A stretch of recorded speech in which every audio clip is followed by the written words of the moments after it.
Weather Service in New Orleans has issued a severe thunderstorm warning for Tangipahoa Parish in southeast Louisiana. This includes the city of Amite. Until 12:15 a.m. Central Daylight Time, at 11:20 p.m. Central Daylight Time, National Weather Service Doppler radar indicated a severe thunderstorm. This storm was located near Independence, or about 6 miles southwest of Amite, and moving northeast at 35 miles per hour.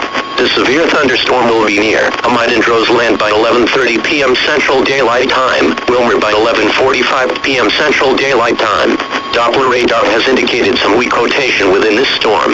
While not immediately likely, a tornado may still develop. If a tornado is spotted, act quickly and move to a place of safety in a sturdy structure, such as a basement or small interior room.